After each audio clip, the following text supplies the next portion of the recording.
हम सरकार को और भारतीय जनता पार्टी को मदद इसलिए कर रहे हैं कि हमको इस प्रदेश में एडिशनल फंड की आवश्यकता है। तो बाढ़ हमको परेशान करता है। अभी देखिए आप बाढ़ का क्या स्थिति है, हमको सुखाड़ परेशान करता है। पनोरमा ग्रुप, जो सोचता है वो करता है। आपके अपने सपनों का आशियाना। नमस्कार, भारत लाइव देख रहे हैं आप। देखिए, तमाम कानून अभी केंद्र की तरफ से निकाले जा रहे हैं। वक्फ बोर्ड की आप बात करें, लेटरल एंट्री की बात करें, तो फिर इसके बाद जो है सुप्रीम कोर्ट की तरफ से कोटा के भीतर कोटा, या तमाम जो कानून है वो निकाला गया। लेकिन इस पर जदयू की सहमति तो आप देखिए कि नहीं बनी। जदयू में भी दो गुट हो गए। ललन सिंह इसका समर्थन कर रहे हैं, तो वहीं यहाँ पर विजय चौधरी उनको ललन सिंह को घेरते हुए नजर आ रहे हैं। जदयू यहाँ पर कुछ नहीं बोल रही है वक्फ बोर्ड को लेकर, ललन सिंह सदन में बहुत कुछ बोल रहे हैं। ये क्या साबित करता है कि क्या जदयू और बीजेपी एक दूसरे के साथ सामंजस्य नहीं बिठा पा रही है? क्या जदयू और बीजेपी एक दूसरे के साथ खुश नहीं है? एक मजबूरी का गठबंधन इसको कह सकते हैं।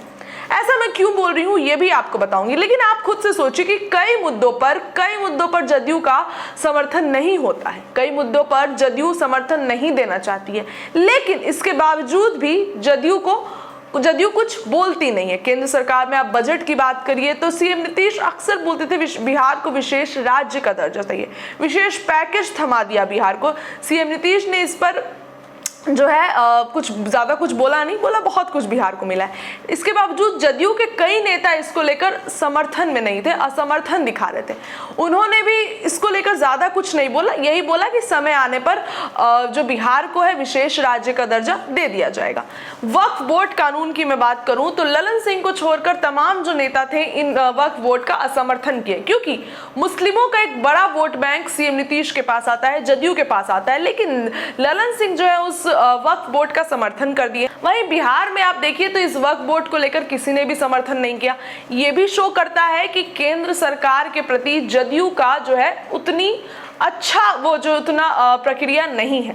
लेटरल एंट्री पर भी जो है जदयू बहुत बड़ा बयान दी। जदयू की नेगेटिव प्रक्रिया जो थी वो लेटरल एंट्री पे थी। ये क्या साबित करता है कि ये महागठबंधन जो है मजबूरी का चल रहा है। ये महागठबंधन में एक सामंजस्य बीजेपी और जदयू में नहीं बिठा पा रही है। सीएम नीतीश अक्सर ये बातें आती है कि बीजेपी का जो डिसीजन उसे सीएम नीतीश संतुष्ट नहीं हो पाते हैं, और उसके बाद सीएम नीतीश की नाराजगी भी झलकने लगती है। सीएम नीतीश अब मीडिया में आ रहे हैं, बोल रहे हैं, लेकिन जब बिहार को विशेष राज्य का दर्जा दिया गया तो उसके बाद सीएम नीतीश बिल्कुल चुप थे, कुछ बोल नहीं रहे थे। ये क्या साबित करता है कि जदयू और बीजेपी में अब फिर से तकरार हो सकता है? क्या एक बार फिर से बिहार में तख्ता पलट हो सकता है? ये तमाम चीजें ये साबित करती है। ऐसा मैं क्यों बोल रही हूँ? अशोक चौधरी का भी आपको बयान सुनाएंगे। अशोक चौधरी बीजेपी के जदयू के जो है एक दिग्गज नेता है, सीएम नीतीश की परछाई आप उनको कह सकते हैं।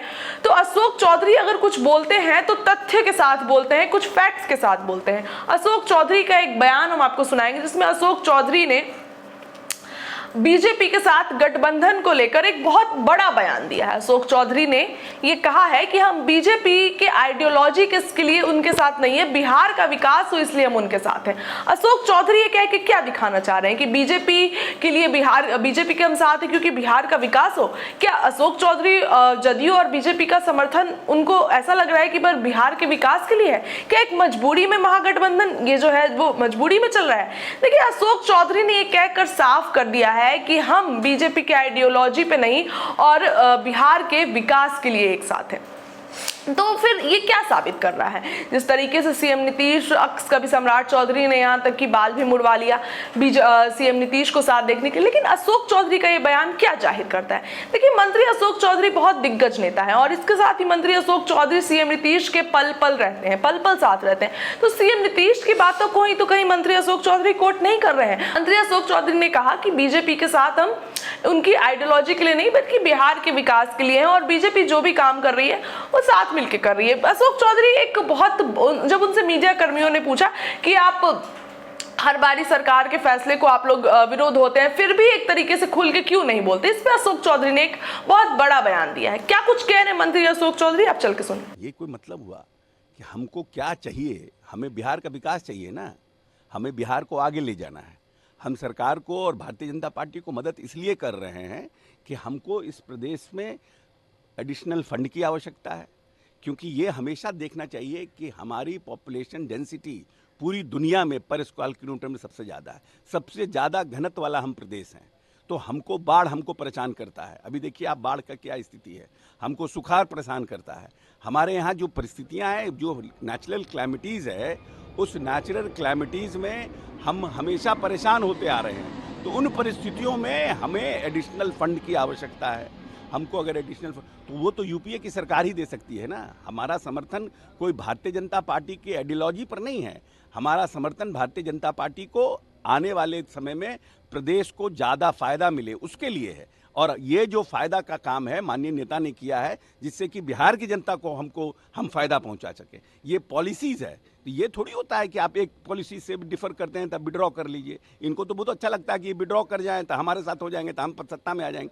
आरजेडी को सत्ता में आने की राजनीति करना है, हमें बिहार के विकास की राजनीति। ये दो डिफरेंस है नीतीश कुमार में और आरजेडी में। पैनोरमा ग्रुप, जो सोचता है वो करता है।